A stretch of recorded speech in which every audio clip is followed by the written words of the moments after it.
Welcome to Throttle House Express. I'm Thomas. And I'm James. And this is an Audi that we've already driven. No, we haven't filmed this car before. We haven't filmed this car before. This is the RS6 Performance.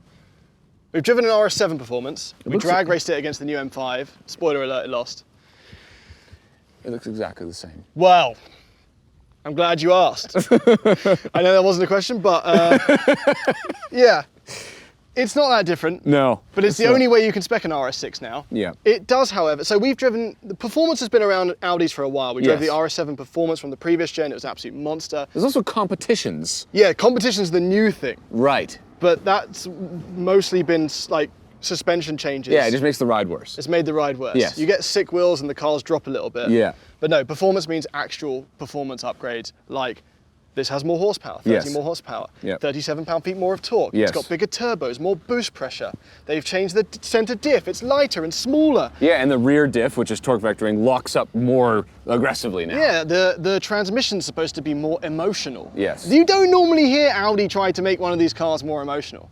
In fact, last time we reviewed this, I think you did a whole bit on how they had no interest in doing a drift mode because that would just be wasting tires, and why would you want to do that? Yeah, they're moody, they're miserable, and the miserable. E63 was more fun. Yes. But now the E63 doesn't exist anymore. Right. So they've gone for the fun angle. They've actually given this 2 new colours for this year. Yeah, this isn't one of them. This isn't one of them. Nope. Nope, this is the press car, this is how it's spec'd. Also, there's new wheels that you can get that are 11 pounds lighter unsprung mass per corner, and these aren't they. No. So this hasn't got the 22-inch Y-spoke lighter wheels that look absolutely awesome. It doesn't have the new Ascari blue or the Grenadine red, which look amazing. And as a result, you can't really make out the fact that the car now has matte silver accents with the RS stuff. So the roof rails, this bit here, the window surround. But what they've done with the spec is they've gone understated, because this is understated manifest, this car. It is one of the coolest cars on the road, period. Isn't it beautiful? It's a twin turbo V8. How much horsepower? 621. Oof. It is a seriously fast sleeper wagon, and that is always a cool concept. It was so beautiful when it came out. And it's beautiful now. In many ways, it's the ultimate version of a Golf R. And I've been waiting for the prices to drop, and they don't drop. They don't drop. They don't seem to drop. It's really annoying. Yeah. Because guess how much this one is optioned? How much is that? 145,000 US. That's a lot. Look, it's an M5 fighter. It's like getting in cold water here, and that's a really. The new M5 comes in a wagon now for North America. And you shouldn't get it. Well, it's a bit bloated, you know. It's got more power, but it's got a lot more weight. Yep. And yeah, there's no E63 anymore, so it's those two. Oh, it's a beautiful car. Let's drive it. All right.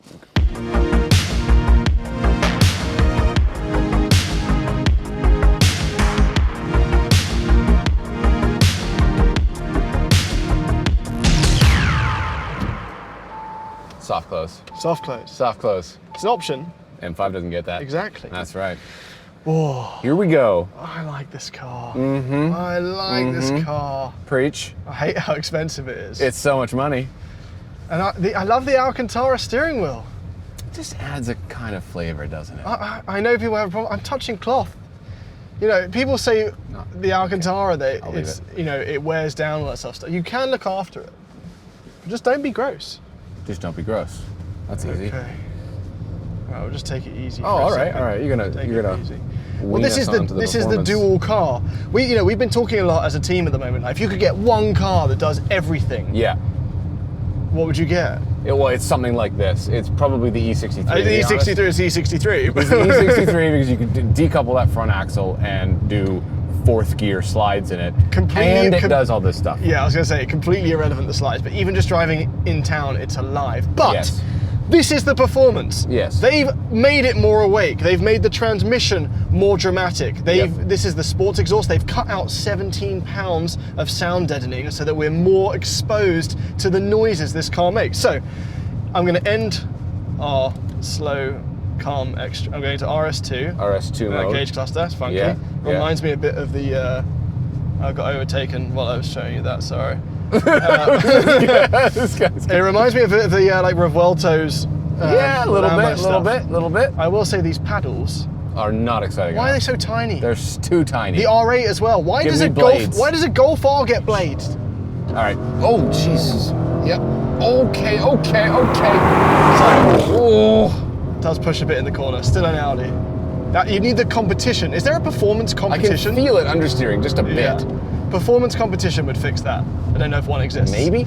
Listen, this car was one of the first Audis I drove in a long time, before the RS3, the new RS3. You're talking about the non-performance. Just in general, Right. that I drove when it came out. Yeah. That actually handled pretty well. Yeah. It doesn't, like when you're on a track, you can get this thing to rotate. In fact, I have video evidence of me doing a massive 4th gear lift-off oversteer slow motion skid in it, which was extremely fun and scary. But Do you it's think- capable. It can do it. Do you feel massively exposed to that engine though? No, it could be way more dramatic, no question. Like, that's the downshift. Yeah, it's pretty tame, honestly.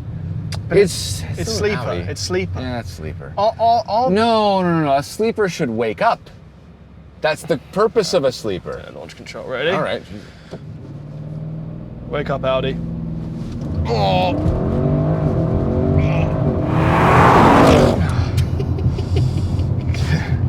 It comes off that acceleration so quickly. It does. Yeah. That feels dramatic. Yeah. But I'm weirdly scared of modifying high horsepower German cars. However, I could still give this a little tune. It could do with a little tickle. Didn't you drive one? Or did I drive one? Didn't I drive a really highly tuned one in a drag race? Oh, against one you? of us did. And it was stupid. And it bucked. It was like the nose, I almost did a wheelie. It was nuts. That's too much. That's too much? I just need like a little tune, maybe a downpipe. This is still quicker You know than what I you mean? ever need on the road. It is absolutely quicker than you ever need there, but the M5 now is stupid quick, right? Stupid quick. Well, it's stupid It's got quick. more horsepower, but it does weigh 400 pounds more. I just love the steering in this. I love the way it feels. I love the ride. There's so much good going on. There's so much good about this car. There really is. Okay, what about S8? Because we love the S8. This is a difficult question, actually. And by the way, if you don't know that much about an S8, it's the slightly bigger basically an sedan. RS8. It's an RS8. Yes. It's not called that, but it is outrageously quick. It feels just as quick as this, and it has more luxury. More luxury, more comfort, more technology, and it's more understated. It's 10 grand more than this is spec'd, Yeah. but it's cool. It is extremely cool. But then this is the wagon. This is the wagon, and the wagon is also cool. I don't know what to do. I get on with this stuff quite well. The black levels are lovely. The haptic feedback. Some of the stuff is a bit like this screen is under this one and over It's in this. a dumb spot. So you have to sort of. And this is a regression from previous gen Audi. The previous gen interior stuff was peak car interior, end of conversation. It had the clickiest buttons. It had solid buttons where it needed to have. Yep. Everything was just a bit better. They've gone backwards. This is still better than what everyone else is doing, but the previous gen was better. But this still has the scrolly for the volume on. At least it has steering the wheel. wheel, I'll give you that. But the clicks on the steering wheel and the previous one were even better. So this one has the adaptive air suspension. You can pay a bit more to get sport-tuned fixed suspension. Yep. I wouldn't. I wouldn't. But yeah, we're in the I sport. was just keeping it forever, in which case, don't get the air suspension, because it's going to be a pain to fix. But the ride in this is so nice. So nice. So we've done probably 1,000 miles in this on this week. And Yeah. I don't want to say that out loud because when we do 1,000 miles, we get robbed. Yeah, apparently. Twice. Apparently. Yeah. So Yeah. it wasn't quite 1,000 miles, robbers. Yeah. But yeah. Also, there's no gear in here. Don't look. There's no gear. There's no gear. No, there isn't. But They've stolen it It's already. been absolutely perfect for the highways, for the canyons.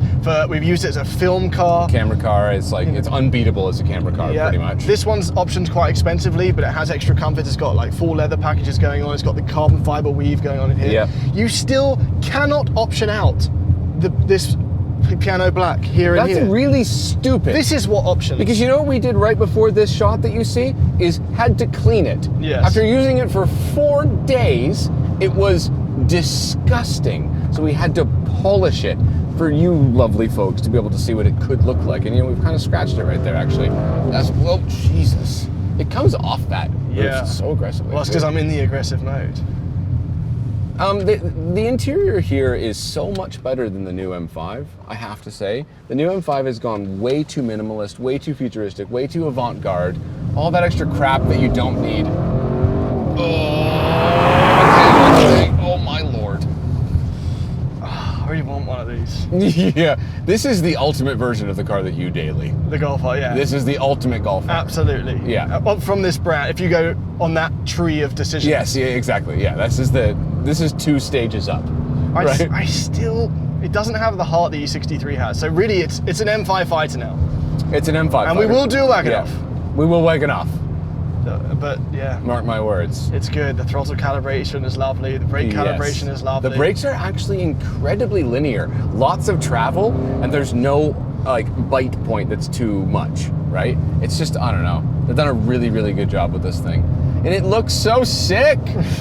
It looks so sick. It looks so good in that blue, that Ascari blue. Yeah, I don't have that. With the big wheels. This one. Yeah. The sun is just in my eyes off of that piano black on the dashboard.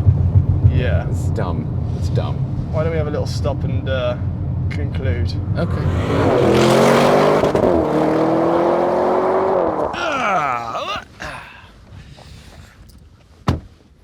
Got some German brake dust going here. It's happening already. We were pushing it pretty hard. Yeah. Okay, does the performance make this a completely different beast? No. No. But it's the only way you can get it now. In fact, I wouldn't have known that it's a different car. That is 100% fair. Yeah, I just wouldn't have known. 100% fair. It is still rather pretty. It is. Get the cooler wheels. Get a more exciting color. Actually, don't. Just get the cooler wheels, because the whole purpose of this is sleeper spec. And it is a sleeper right now, so. Yeah, that's the RS6. The RS6. Would you get an M5? Nope. Then it's the RS6. This is the only wagon Audi make for this side of the world now. I know. If you press Avant on their thing. Avant. There's no more A4 Allroad? A4 Allroad? Oh, You can't. Honestly, if you press Avant in body style.